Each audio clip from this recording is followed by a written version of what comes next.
Olá, estamos no ar com mais um Personalidade. No programa de hoje, uma personalidade para lá de personalidade, uma personalidade feminina, forte, que é a nossa querida Janine Pires. Janine, prazerzaço estar com você aqui no Personalidade, que é uma bancada que era do Valdemir Rodrigues, saudoso Valdemir Rodrigues, e que agora eu estou herdando ela com muito orgulho, para falar um pouco da tua inserção, da tua vida. O começo é um pouco da tua vida mesmo, e depois eu sei que você não é alagoana, né? Mas já sei que você tem mais tempo de Alagoas na sua vida, né, do que qualquer outra coisa. Então começa por aí, de onde é que tu vens, né, da tua origem, como é que foi esse primeiro bloco. Sempre a gente dá um passeio nessa coisa mais familiar, mais íntima, né? Pais, mães, avós, né? Infância, nessas reminiscências. Paulo, obrigada, também é um prazer estar aqui conversando contigo. Bom, eu me sinto alagoana, porque minha vida adulta toda foi em Alagoas. Eu nasci em Florianópolis, fiz faculdade lá. Passei um tempo em São Paulo, na época da faculdade, que foi um período de movimento estudantil, uma época interessante. E também passei 2 anos na França. Quando eu era criança, meu pai foi estudar lá. Então, também tive duas assim, oportunidades interessantes na vida. Essa de fazer movimento estudantil quando você faz faculdade e essa de morar fora. Num período na década de 70, que foi bastante interessante. E aí eu vim morar em Alagoas há 30 anos atrás, né? Meus filhos são alagoanos, 2 casamentos em Alagoas. Atuei bastante em Alagoas durante um período junto à Associação Comercial, no Convention Bureau de Maceió, na área de turismo, foi onde eu evoluí minha carreira para a área de turismo, né? Então, teve um período também que eu morei em Pernambuco, em Recife. Então, assim, eu me sinto totalmente nordestina. Sempre teve aquela coisa, na época que eu vim morar aqui, o Nordeste para o pessoal do Sul era uma coisa muito distante, né? Existia muito, aliás, existe ainda hoje, né? Muito preconceito. Mas eu sou super feliz, me sinto totalmente nordestina, e na minha profissão hoje, ligada à área de turismo, é uma oportunidade de eu vivenciar essa profissão no Nordeste. Mas vamos lá para trás mesmo, pai, mãe, né, como foi quem são seus pais, não é? Sua mãe, eu me lembro, teve uma atuação muito forte política em Santa Catarina, né? Numa época ela era do MDB, se eu não me engano, foi candidata a prefeita, né? Uma pessoa muito atuante. Então, como foi esses primeiros passos na família? Seu pai é médico, se eu não me engano? Conta aí um pouco da tua família. Então, depois a gente vai exibir umas fotos aí para você ir decupando, mostrar o pessoal todo. Então, meu pai é médico, né? E minha mãe, na verdade, não conseguiu terminar a faculdade porque justamente teve uma atuação muito grande na década de 60, chegou a ser presa durante 15 dias, ela e mais uma outra mulher em Santa Catarina, e eu herdei um pouco isso dela, né? Ela teve uma presença muito forte na luta das mulheres e na participação política das mulheres. Na época, existia o MDB Mulher, e minha mãe foi candidata, e eu, com 16, 17 anos, já participava das campanhas da minha mãe. Na época era um carro com um aparelho de som em cima, a mala cheia de folheto, de papel, né? Então a gente circulava, e foi muito interessante porque uma das campanhas dela, ela foi 2 a prefeita, uma vice-prefeita, uma prefeita, e uma foi deputada constituinte. Essa foi o que eu mais participei, que foi uma campanha interessante porque naquela época você destacava muito o fato de ser uma candidatura de mulher a constituinte. E o que aconteceu foi que minha mãe ia por um lado e eu ia para o outro, como se eu fosse a candidata. Participava de comício, falava, eu já tinha uma participação no movimento estudantil daquela época, então já me comunicava. E foi uma escola muito boa e uma formação. Minha mãe sempre teve uma atuação também social muito grande. E meu pai também teve uma atuação política também ajudando na área de medicina. Então, eu cresci muito nesse ambiente. Dos 4 filhos, eu fui o único que, vamos dizer, teve uma participação política mais geral na sociedade, e eu acabei depois na minha vida profissional também evoluindo para uma participação interessante que a gente pode falar. Então vocês são em 4 irmãos. Somos em 4. Seu pai, como é o nome dele? Walter Pires. Walter e Anita Pires. E Anita Pires. São em 4 irmãos, isso. 2 mulheres, 2 homens. Isso. Né? A menina eu já conheci porque ela vinha muito aqui, isso. Logo que você chegou, ela bem Juliana. Nova, vinha aqui muito a Maceió, né? Vinha, e dois homens, irmãos. Você é eu sou a mais velha. A mais velha, então é a primogênita. Exatamente, exatamente. Vamos ver algumas fotos aí de família para a gente dar uma pincelada em tudo isso que você falou. 2 casamentos, pai, mãe, 2 né? Tem uma história interessante que é o teu nome inspirado, que a gente vai ver a foto aí, vamos dar uma rodada nesse primeiro bloco de fotos, olha. Isso aí sou eu pequenininha, em Itajaí, quando eu morava em Itajaí, em Santa Catarina. São ainda fotos preto e branca, né? Olha que fofo, parece os seus filhos, assim, lembra muito os seus filhos, a cara dos seus filhos nova, o Rafa, o Cacá. É verdade. Né? Nós temos Vamos outras fotos aí também. Isso aí sou eu bem pequenininha ainda com mamãe. Minha mãe. Linda mamãe. Minha mãe até personalidade hoje. Forte, né? Você vê assim que já. E você também, toda abusadinha ali, né? Vamos lá, vamos passando. A gente ver. Isso aí uma carteirinha de estudante que eu isso era ótimo, né? 1982, ainda no estudo secundário, onde eu estudei lá em Santa Catarina. Você sabia que essas carteirinhas de estudante, né? Antigamente tinha acho que ainda tem a coisa de você entrar no cinema. Sim, né? sim. E eu, muito novo ainda, fui um falsificador, porque essas carteirinhas permitiam, né? Você tirava e alterava a idade para que você entrasse. Eu acho que você e muitos. Para você entrar no cinema mais, né? Os filmes de 18 anos. Então eu me lembro muito desse tipo de carteirinha, assim.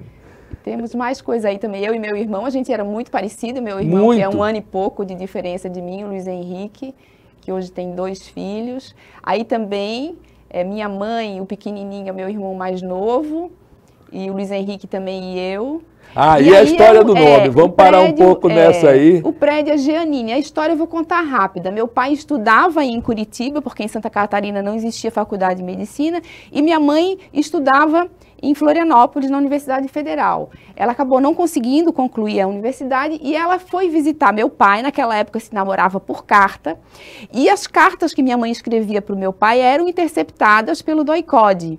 Então, ela recebia as cartas já abertas e fechadas de novo. E eles passeando na rua Vicente Machado, em Curitiba, então resolveram mudar as cartas para o endereço da minha avó, da minha bisavó, na verdade, e botar Giannini Pires. Então, existia, antes de eu nascer, um monte de cartas para Giannini Pires. Nossa! E quando eu fui a Curitiba, eu ganhei do ex-prefeito um presente, várias fotos desse prédio que ainda existe. Que maravilha de história, né? Que muito maravilha de história. Eu achava já que quando você disse, eu tenho um prédio, o meu nome, eu pensava que era aquela grande marca de violão que foi, assim ainda Giannini, Giannini, né? Mas é um orgulho, assim, é uma história bonita. É uma história interessante que vem. Vamos para lá, vamos mais, tem mais? Tem aí a formatura do Rafa no primeiro ano, o Rafa no meio, que é o meu mais velho, Rafael. O meu companheiro de surf. Aí também o Rafa, bebezinho ainda.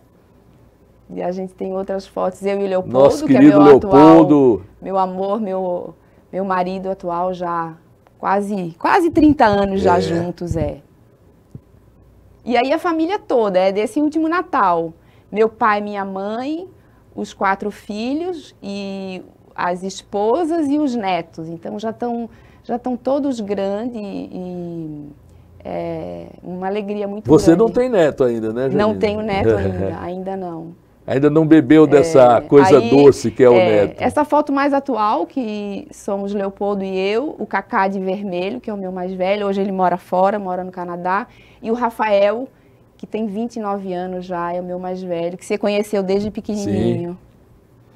Aí também, isso aí foi quando eu fiz 50 anos. uma foto com o Leopoldo e meus pais, que foi estavam ontem? Aqui. Aí também os meninos pequenos, o João Guilherme, de Laranjado, que é filho do Leopoldo, né? Na verdade, nós temos o meu, o dele e o nosso, né? Então, nós temos os 3 meninos, só temos meninos, e o Cacá, que é o mais novo de óculos, e o Rafael aí. Isso. Maravilha. Então, é bom a gente ver foto, né? Porque a gente foi perdendo um pouco essa mania de ver álbuns de fotografia, uma coisa, um amor tátil, né? Pelas fotos, de você pegar. Hoje você bota tudo em computador e às vezes esquece. Né? E aí enche a memória. E quando o HD pifa, aí você perde aquelas fotos todas. Ou tem que apagar um pouco. Ou tem que apagar. Tem que organizar na nuvem, né? É uma forma de você guardar. Eu tenho muita coisa. Eu tenho os álbuns dos meninos, 1 ano, 2 anos, 3 anos, tem tudo organizado, até depois que ficaram adultos, aí parou isso. Mas eu tenho realmente muita coisa, tanto de família, fotos antigas do meu pai e da minha mãe, que eu guardei, eu gosto muito, né? Eu acho que a memória da gente é uma coisa muito importante, e as gerações novas, elas também não têm muito esse apego à história, né? Mas a gente tem árvore genealógica da família, Leopoldo também tem, então é um resgate muito legal. É bom lembrar isso porque você de saída é historiadora. Sou historiadora. A gente acaba esquecendo, né, quando você veio do turismo e tal, mas você de formação é historiadora. Então talvez por isso você tenha também essa inclinação para guardar a memória, né? Para dar importância à memória. Eu acho importante até porque é o seguinte, como eu sempre me desenraizei muito, porque eu morei na França, aí perdi as amizades de infância, depois eu vim para Alagoas, e eu viajo muito. Depois que eu fui trabalhar em Recife, depois na Embratur, eu acabei tendo uma vida profissional muito ativa e me desvinculei. E, por exemplo, hoje minhas amizades são em tudo quanto é canto do Brasil e do mundo. E eu me desenraizei muito. Então, eu acho que isso é uma forma também de eu manter viva toda essa história, né?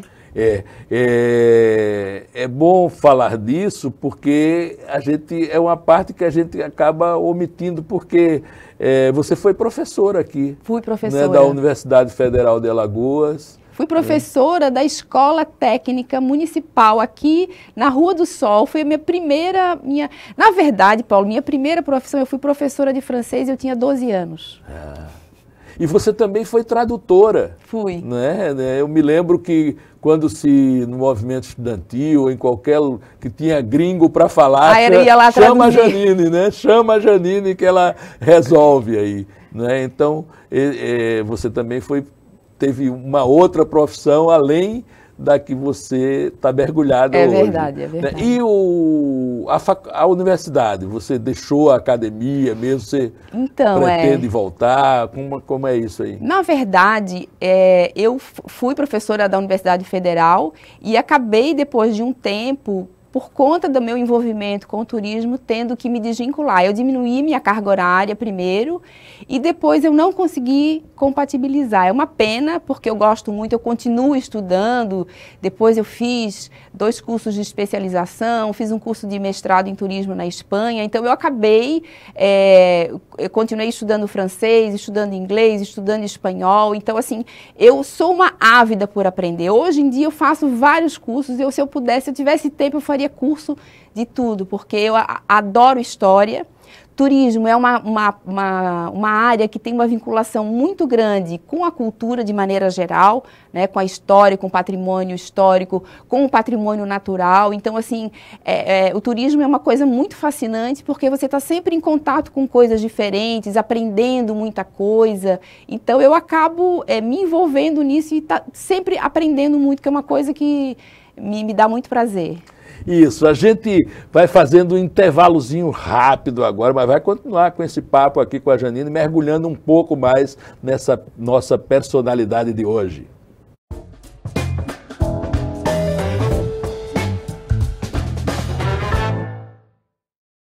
Vamos mudar mudar o rumo da educação no país. Como transformar a realidade do jeito certo. Ouvindo as pessoas. Buscando o interesse da maioria. É o que o Ministério da Educação está fazendo para transformar a educação. Ouvindo pais, alunos e professores, criou um novo ensino médio, que já tem a aprovação de 72% dos brasileiros. E que nos dá o direito de escolher nosso futuro. E mudou o Enem também. Por meio de uma consulta pública com mais de 600 mil participações, os estudantes decidiram. Acabou o sufoco.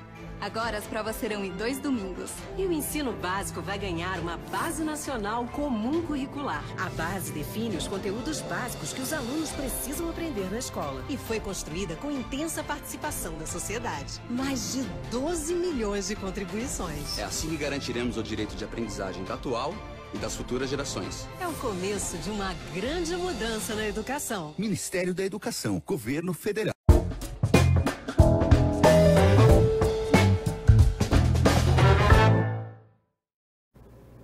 Voltando agora com a nossa personalidade de hoje, a nossa querida Janine Pires, essa de Santa Catarina, como eu falo, quem é de Santa Catarina? Catarinense. Catarinense, alagoano, alagoana catarinense, nossa querida Janine. Janine, vamos mergulhar um pouco agora, a gente saiu lá de Santa Catarina, Floripa, aquele mar maravilhoso, né? E vamos para o movimento estudantil, que foi uma grande escola, eu acho, né, sua, da participação política, e numa época em que as mulheres estavam começando a se organizar, né, e organizar sua participação política, né, de forma mais efetiva. Conta um pouco esse momento do país, qual é a idade que você tinha nessa época, como foi essa sua inserção no movimento, como é que ela se deu e essa coisa, puxa para essa coisa da mulher, que eu acho que é importante a gente discutir, porque ela vem até hoje não crescendo e ainda não chegamos ao ideal. É verdade. Eu cresci com política dentro da minha casa, né? Até me lembro uma vez que Teotônio Vilela foi na minha casa na época, acho que foi 79, se eu não me engano, na época que você discutia a anistia. Né? O velho menestrel, né? E quando a gente fala Teotônio, não, a geração mais nova o pai, desculpa, o pai, exatamente, lembrado. O pai. E até me lembro também uma coisa interessante, que existia um general militar que se chamava Walter Pires.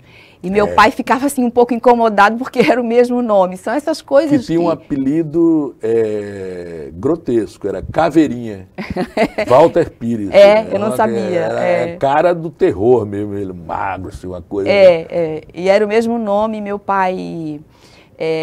Enfim, então eu acho que essa vivência dentro da minha casa e as campanhas da minha mãe e a inserção política também do meu pai acabaram me influenciando, mas eu era muito jovem. Quando eu entrei na universidade, que eu comecei a cursar, que era 83, uma pessoa lá conhecia a história da minha mãe, mas eu era desligada disso. Eu morei fora, na França, 2 anos, então a gente teve um período que a gente não viveu muitas coisas do Brasil, que também foi uma experiência maravilhosa.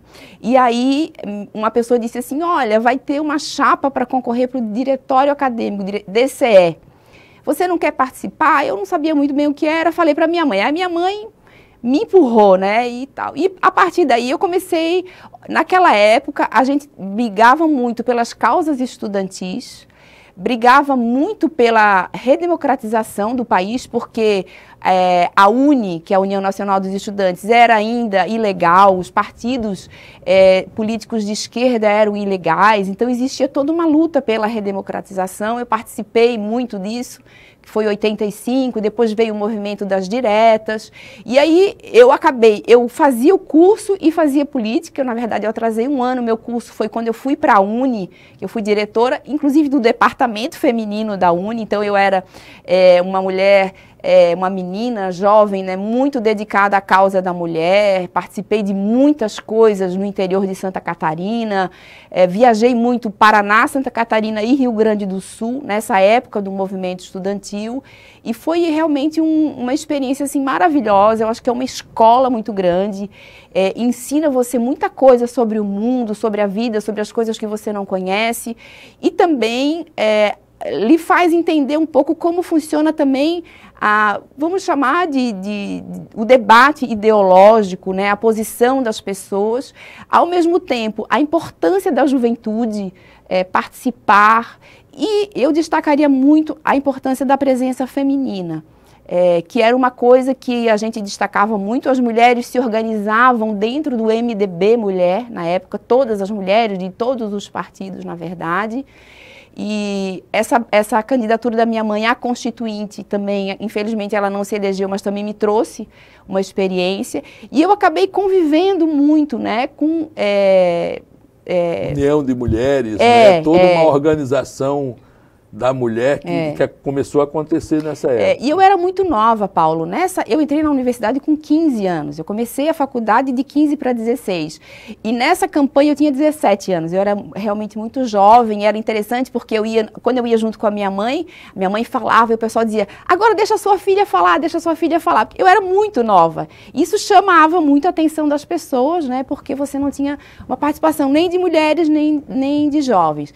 Enfim, aí depois eu me formei, né? Terminei a minha faculdade. Os meus planos eram fazer mestrado em São Paulo, mas aí conheci um alagoano, o Vitor Palmeira, e me casei com o Vitor. A pretensão era morar aqui 2 anos, mas aí depois disso eu fiz concurso para a universidade, passei na universidade e aí eu abri uma empresa de organização de eventos. Foi aí que eu comecei esse trabalho mais profissional.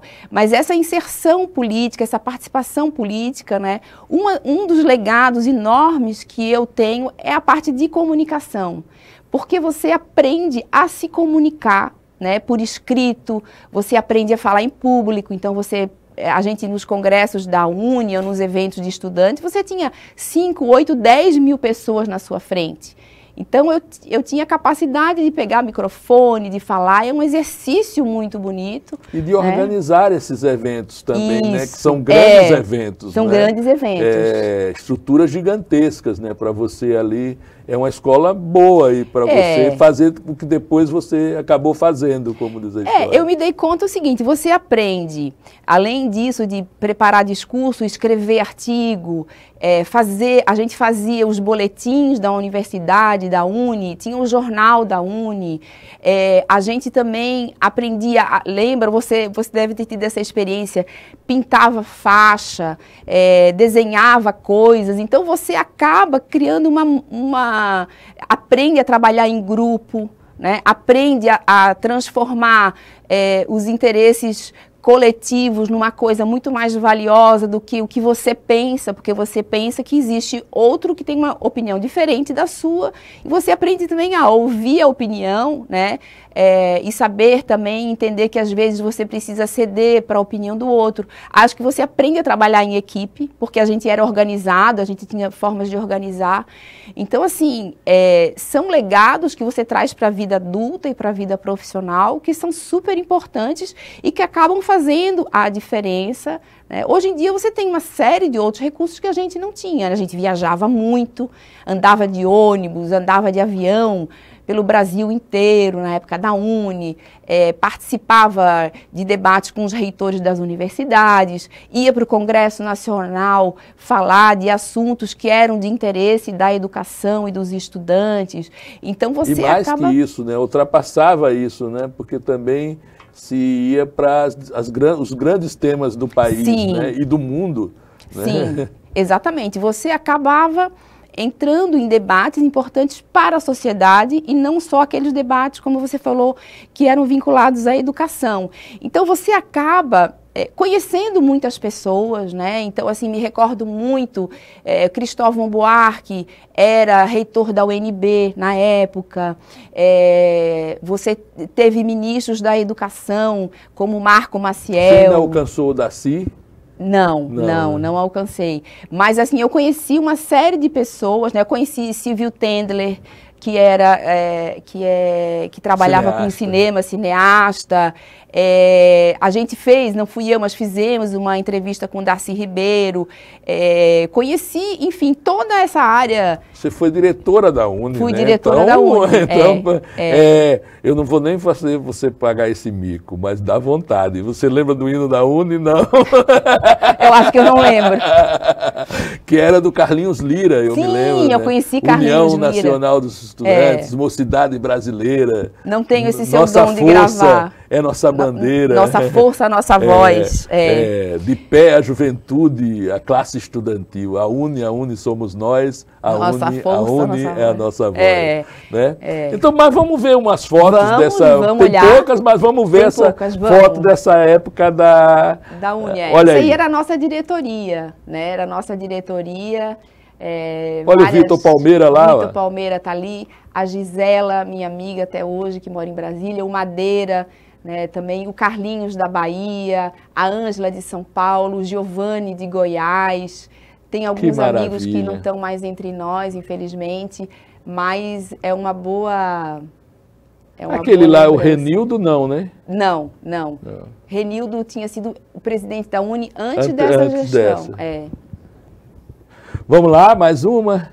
Isso aí sou eu dando entrevista, e eu era diretora do DCE, na TV de Santa Catarina. Você vê que você tinha contato com a imprensa, você tinha reuniões com os governadores para discutir pautas. Então, você acaba aprendendo uma série de habilidades que são muito interessantes. Acho que a gente tem ainda isso aí também. Isso aí é uma, como é que a gente chamava? Uma assembleia, né? A gente tinha lá na Universidade Federal de Santa Catarina um centro de convivência, e aí aquilo ali era uma assembleia discutindo algum assunto pertinente lá. Eu já de microfone na mão. Vamos lá. Essa foto é da minha formatura. Foi logo depois que acabou. Eu me lembro que eu fui a oradora da turma.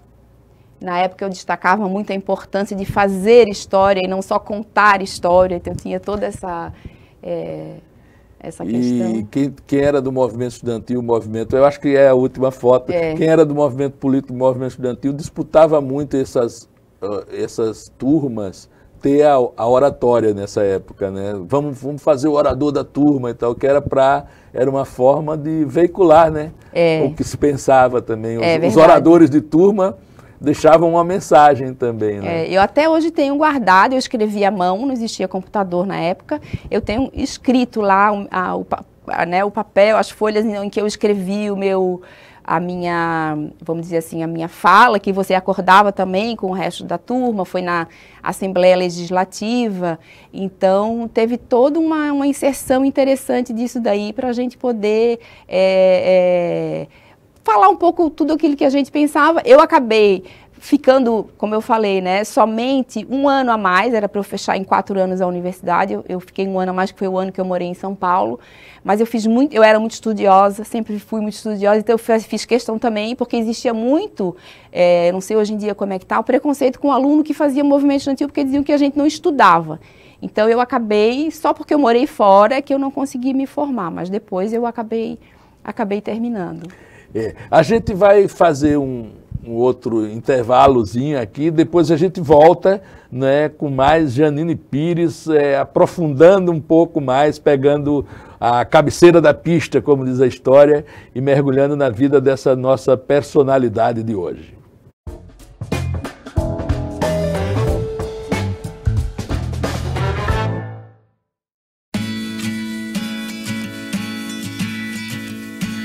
Ao acessar o sistema do STJ para o peticionamento eletrônico, deu para verificar desde o início que era um sistema seguro, eficaz e muito rápido. Tanto que do protocolo até a decisão do ministro não demorou mais do que 4 ou 5 dias.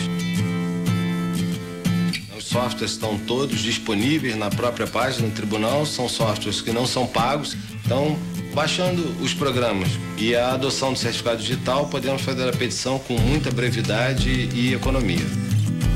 O fato de ser pioneiro foi interessante, porque o próprio site do STJ foi pioneiro, já estava no ar há mais de uma semana. Então eu até atribuo o fato de ter sido o primeiro a peticionar eletronicamente uma grande coincidência.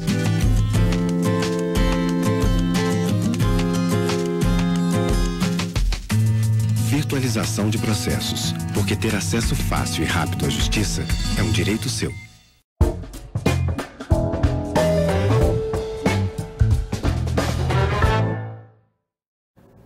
Voltando agora com a nossa personalidade de hoje, nossa querida Janine Pires. Janine, a gente deixou essa discussão lá no bloco que passou, não é? A gente mergulhou nessa discussão da importância do movimento estudantil, da participação das mulheres. Vamos continuar um pouco aí, que tem alguns temas que eu queria discutir com vocês. Um deles é isso, um paralelo que você possa fazer entre essa participação naquele tempo, né, e hoje, como é que está isso, tanto do ponto de vista das mulheres, né, dos jovens, dos movimentos que se empoderaram bastante. Uma coisa que eu sinto falta, já para a gente pautar essa nossa conversa, é o sentido mais humanitário. Se lutava por todas as causas, pela causa dos negros, pela causa dos homossexuais, pela causa da cultura, das mulheres, dos pobres, não é? Tinha essa visão ampla. Hoje a gente vê um movimento mais importante, mas mais segmentado.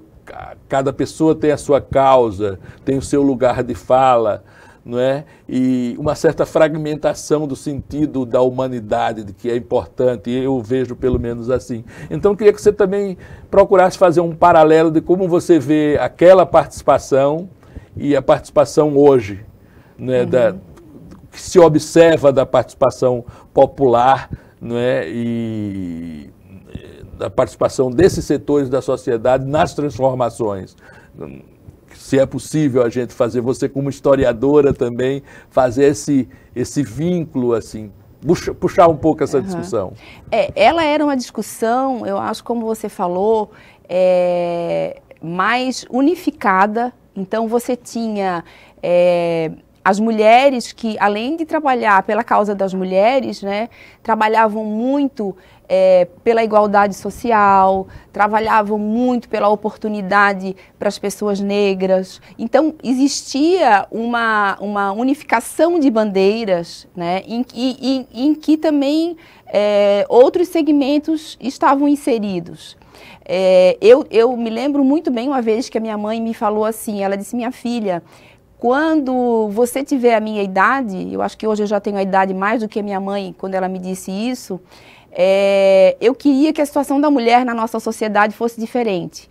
Porque minha mãe, ela sofreu muito preconceito, inclusive a gente isso vê hoje claramente, por exemplo, na questão das cotas nas eleições, né? Porque os homens não davam espaço para as mulheres participarem, né? E você acaba sofrendo uma série de questões que acabam marcando e que você quer que seus filhos tenham uma outra condição. Eu diria que eu tive, na minha história de trabalho e na minha história no movimento estudantil e hoje, muitas oportunidades, e você precisa, às vezes, empurrar a porta com mais força para que as coisas aconteçam. E a gente tinha, eu diria assim, que a única causa que hoje a gente tem mais forte é a causa ambiental, que a gente, naquela época, ainda não existia, né, a noção da forma como o impacto que a gente tem, né, da vida do ser humano sobre a Terra tem sobre o meio ambiente, sobre os seres vivos. Então, a gente não tinha isso naquela época. As coisas vão trazendo outros contornos na medida em que você avança. E a diferença que eu imagino, que eu sinto que a gente tem hoje, é que acaba que, como a forma, ainda mais hoje que a gente está vivendo esse período de distanciamento, né? Você acaba forçando um isolamento muito grande e você acaba tendo, além de uma polarização muito grande, você tem uma setorização de lutas. Então, você acaba identificando as pessoas com uma determinada bandeira, né? Pelos direitos dos LGBTQ+, pelos direitos das mulheres, pelos direitos dos negros, das mulheres negras. Então, você acaba segmentando muito isso. É o que se chama o identitarismo, né? As políticas, as discussões identitárias, né? Cada um com um lugar de fala. Né? É isso que você está dizendo, que eu sinto que naquela época tinha uma visão mais de conjunto disso.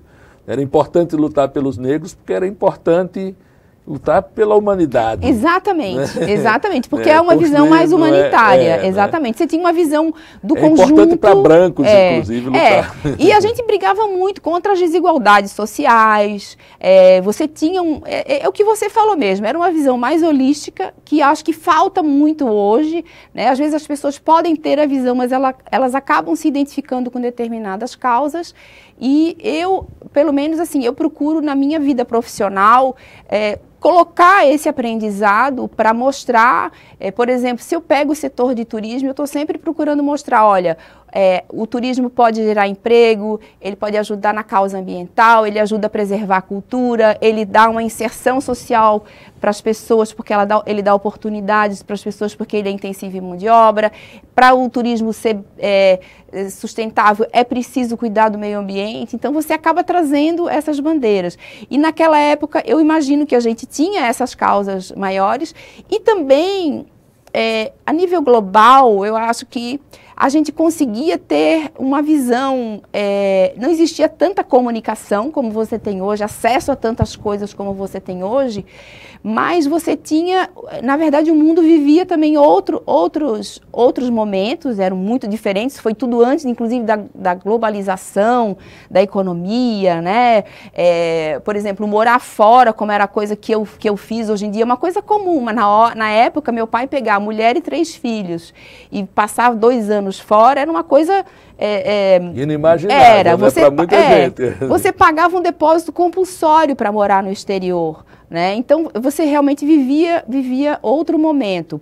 E talvez a gente hoje na sociedade, eu acho que a gente tinha as polarizações, só que elas eram feitas não em mensagens curtas e superficiais como elas são hoje, que é a briga no WhatsApp, né? Não dá para você fazer uma conversa, primeiro, se você não consegue dialogar, e segundo, se você não consegue aprofundar aquele assunto que você está falando. E a gente tinha congressos, né, e debates infindáveis. A gente aprendia a ouvir, a gente aprendia a falar, né? Então, assim, eu não tenho saudosismo, eu tenho consciência de que é uma época diferente da época que a gente vive hoje, mas também acho que existe uma tarefa um pouco da gente tentar fazer a sociedade entender que todo mundo só vai dar certo se todo mundo der certo, se todo mundo tiver oportunidades, né? Se você conseguir, de fato, fazer que os seres humanos tenham direito a comer, né? A ter uma casa, a estudar, a ter saúde. É a grande causa, a busca da grande causa, né? Porque o que eu observo muito é que essa fragmentação, às vezes, por mais que ela seja justa, mas ela acaba enfraquecendo se você não tem a grande causa. É verdade. A grande busca, né, que é a busca de tornar a sociedade boa para todos, né? É verdade. Eu gosto muito, sabe, Paulo, daquele escritor israelense Yuval Harari, que todo mundo conhece pelo livro Sapiens, mas o último livro dele, que chama 21 lições para o século XXI, é interessante por isso, porque ele aborda 21 assuntos que vão exatamente abordando todos os aspectos que, ao final, estão todos conectados, né? E que consegue dar uma visão um pouco mais geral das coisas. E talvez, como existe talvez, eu não sei se é preconceito, se é descrédito, a gente vive, né, seria um debate muito longo para a gente fazer, mas eu acho que as pessoas, elas podem entender melhor o seu cenário e se posicionar tranquilamente. Eu pelo menos, eu não fico mais com receio de ter uma determinada posição, porque você vai levar um carimbo, porque você está dando uma opinião. Acho que a gente tem que amadurecer para isso e saber que você pode pensar de uma determinada forma e compartilhar com as pessoas sem medo de dizer o que você pensa e travar um diálogo, porque quando você não tem diálogo, quando você tem essa polarização exacerbada, ridícula, que não é baseada na história, que não é baseada na ciência, que não é baseada em evidências, né? A gente não pode, de fato, acreditar em tudo que a gente lê, o que está na internet. A gente tem que ter um pouco mais de critério para que a gente possa avaliar a situação que a gente vive e decidir a nossa vida, né, a vida da cidade que a gente mora. A gente vai ter as eleições agora, então a gente precisa, de fato, travar talvez um debate mais profundo, inclusive entendendo que a leitura mesmo, profunda, é algo muito importante para as crianças, para os jovens e para os adultos, porque é ela que desenvolve a nossa capacidade crítica, a nossa capacidade de ler um determinado assunto ou de conversar sobre um assunto e opinar sobre aquele assunto. Porque se você lê um título de uma mensagem de WhatsApp, ou porque o A ou B falou tal assunto, você acaba não tendo condições de entender de fato a profundidade daquele tema, né? É verdade. Então vamos mudar um pouco o rumo da nossa prosa, né, que foi muito legal essa inserção e é oportuna para a gente pensar um pouco o Brasil de hoje, né, o mundo de hoje, ter olhos sobre isso, porque Janine Pires é um pouco isso, acompanhar a tua trajetória, acompanhar um pouco isso, a trajetória do país de um certo tempo para cá, né, por causa da sua inserção nesses momentos. Mas eu quero ir agora para o lado profissional. Aí você deixa, né, isso tudo, já demos uma pincelada aqui no local, na universidade, da sua passagem pela universidade, mas embarca de vez na questão do turismo, não é? E no estudo disso, na participação disso, chegando a ser diretora da Embratur, não fala diretora, fala eu fui diretora e presidente. Presidente, né, da Embratur, chegando a ser vice-ministro da Cultura, não é? Como é que se dá isso e qual a sua avaliação, né, sobre o período em que você fez isso e como está se dando hoje o turismo, essas áreas que você vem atuando? Paulo, eu comecei a atuar na área de turismo porque eu e mais alguns amigos criamos uma empresa de organização de eventos, né? A gente até tem algumas fotos mostrando. E aí eu organizei muito evento aqui em Alagoas.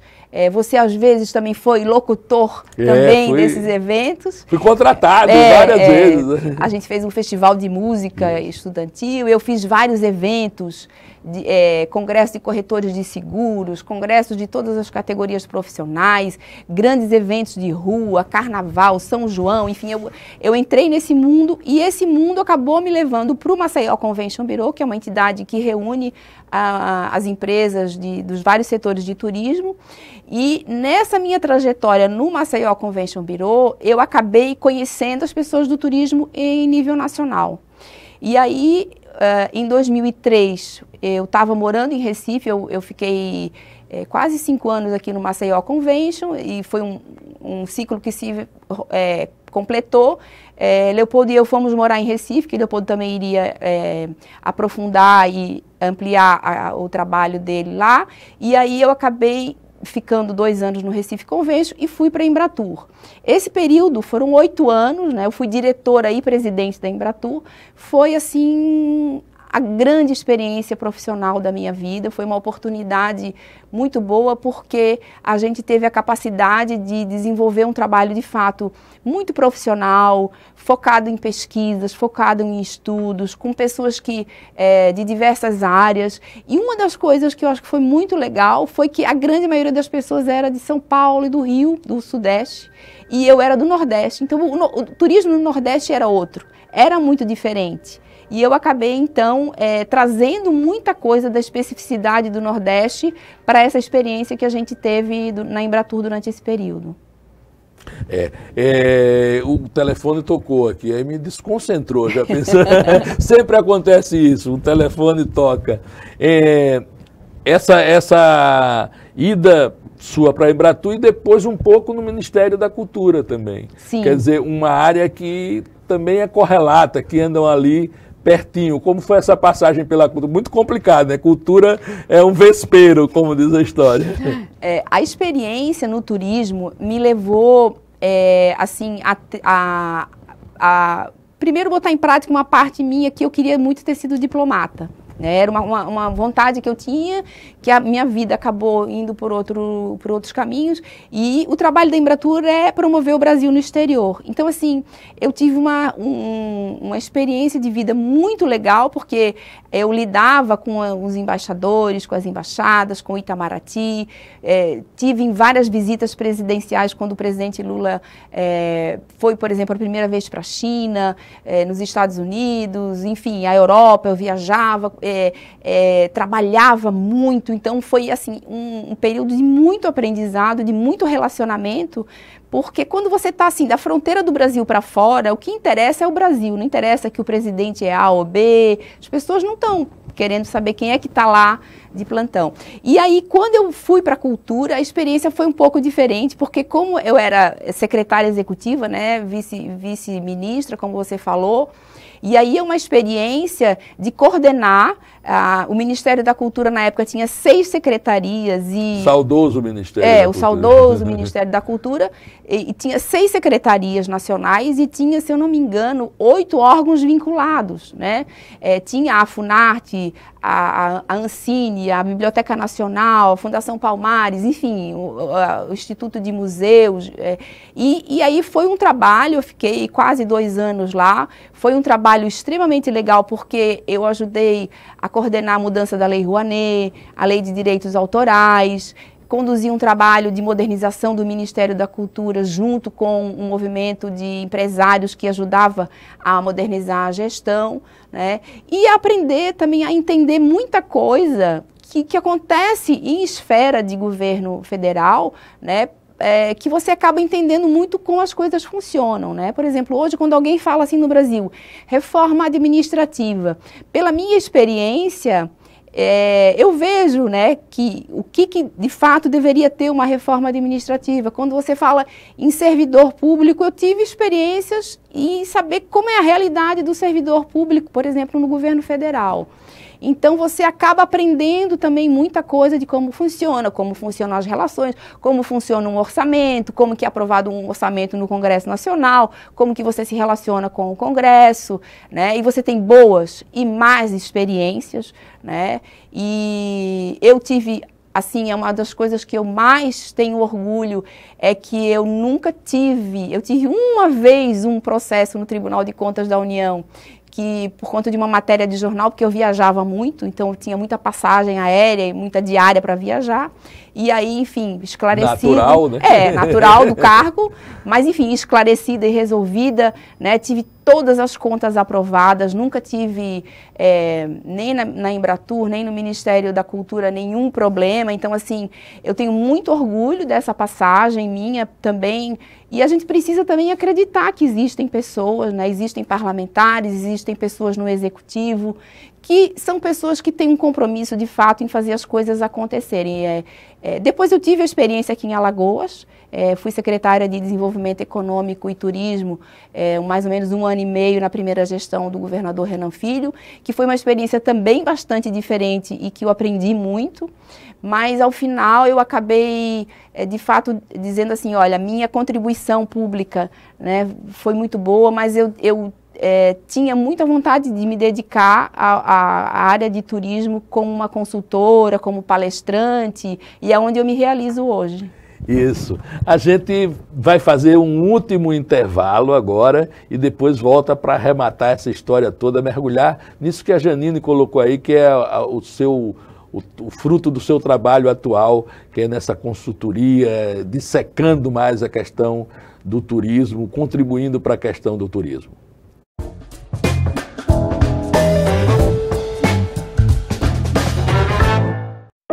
Toda foto ele tá sorrindo. Ele é muito carinhoso, ele é tudo pra mim. Eu não me imagino viver sem ele. Era o caçula, tinha pouco tempo que tinha parado de mamar, então aquilo tudo parecia que era mentira, né? Uma criança daquele tamanho ia ter um câncer. O grande problema do câncer infantil é porque a grande maioria dos sintomas são muito parecidos com sintomas de doenças normais da infância. Existe, criança pode ter câncer, mas hoje não é mais uma doença fatal, é uma doença tratável. O diagnóstico foi rápido, a equipe médica deu todo o apoio e hoje a gente pode comemorar a vitória. Eu estou muito feliz pelo progresso dele, por tudo que ele anda agora fazendo e antes ele não podia fazer. Então agora ele está caminhando a cura dele. Falta pouco.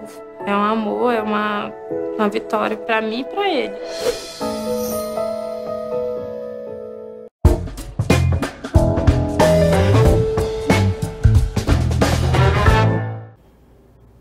Voltando agora com a nossa personalidade para arrematar nesse último bloco do nosso programa. Janine, eu queria começar esse bloco já a gente vendo umas fotos, né, para a gente ir enquadrando esse período que você falou aí de Embratur, de viagens e tal, e depois a gente mergulhar no agora, né, no que a gente, e uma discussão um pouco sobre o turismo em Alagoas, né, sobre o que representa mesmo isso. Se é verdade isso tudo que dizem. Vamos ver as fotos. Vamos, isso aí foi quando eu assumi a ABEOC, que é a Associação das Empresas de Eventos de Alagoas.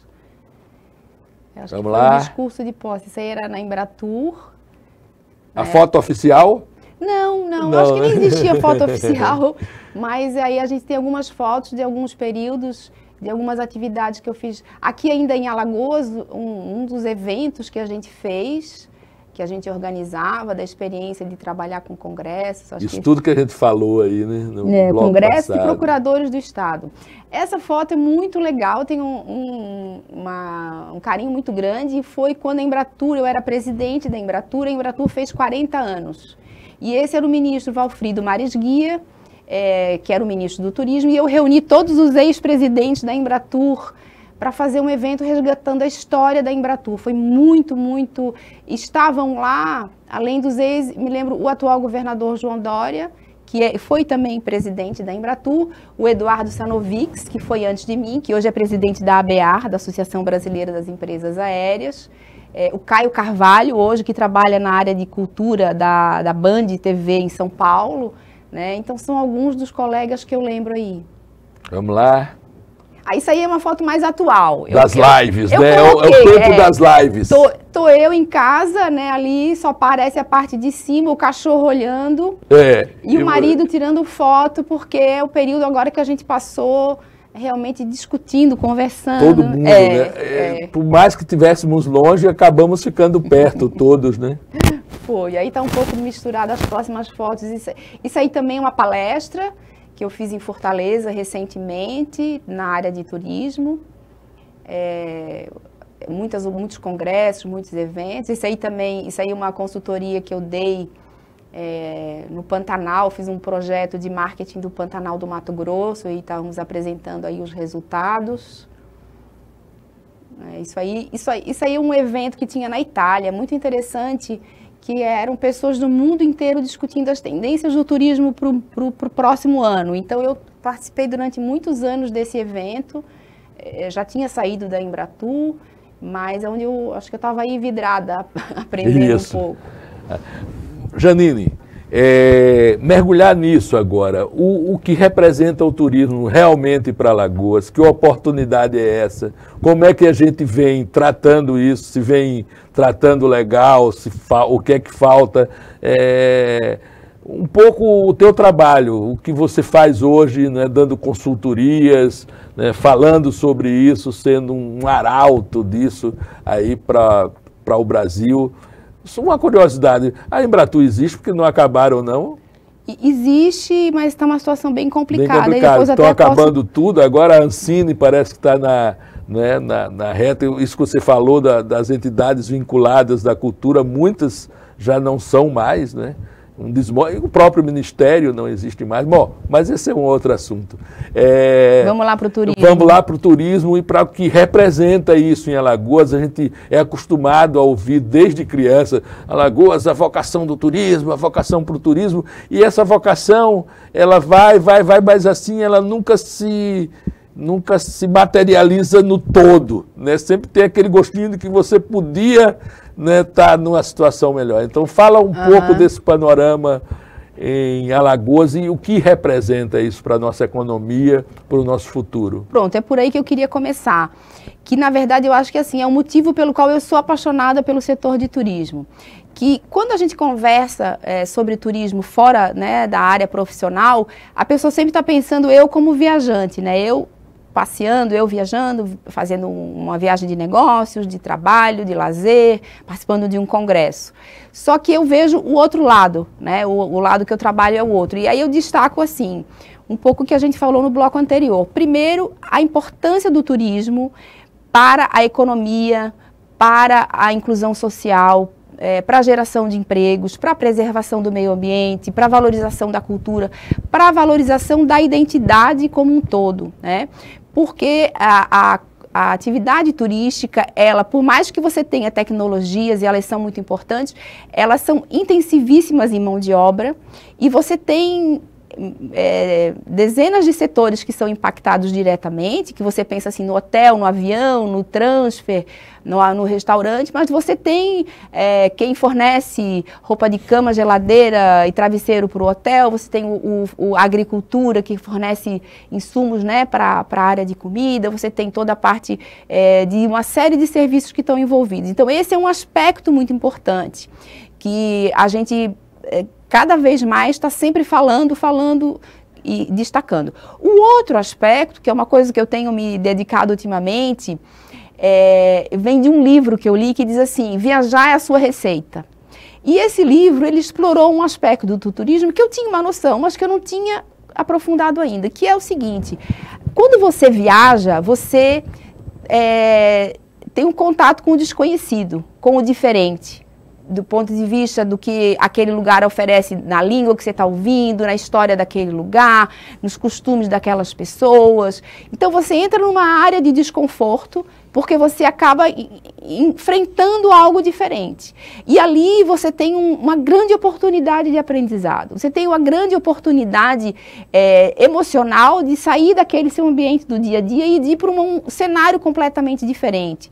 De se vincular emocionalmente com as pessoas que estão viajando com você, amigos, família, companheiros, companheiras. Depois você faz, fisicamente, você enfrenta, né? É cansativo também viajar, né? Você caminha, você anda, você visita os lugares e tal. Então você acaba tendo na atividade turística uma possibilidade de se emocionalmente, fisicamente, se conectar com outro mundo. Então isso é uma coisa boa para quem pratica e para quem recebe.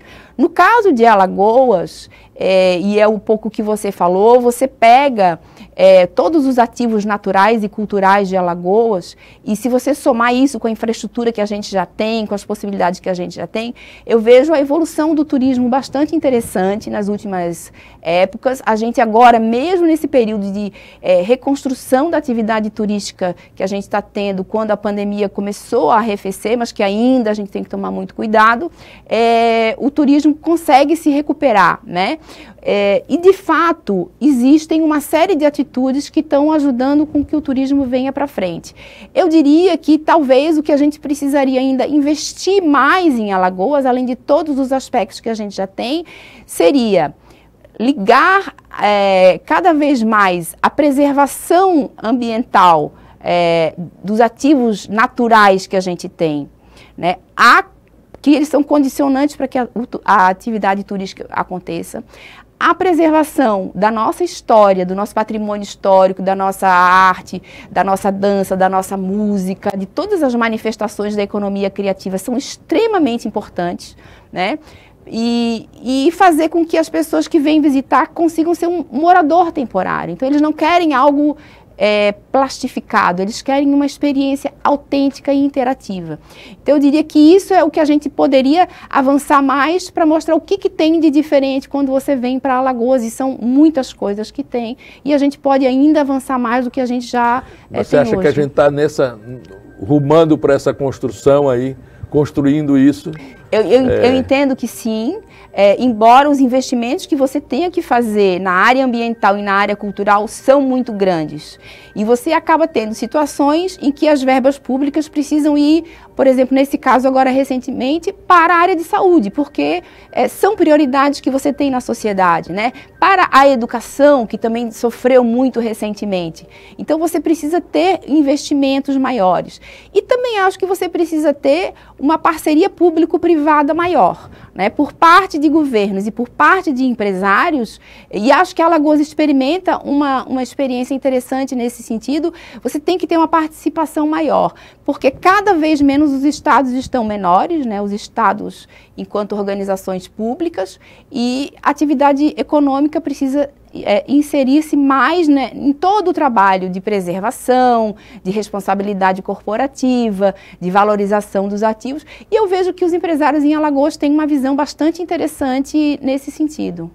Ok, obrigado, Janine. A gente está encerrando agora esse nosso Personalidade, muito legal, com a presença da Janine Pires. Conversamos muito sobre a vida dela e sobre o turismo em Alagoas, né? A gente se despede aqui, assistam às reexibições do programa. Até lá.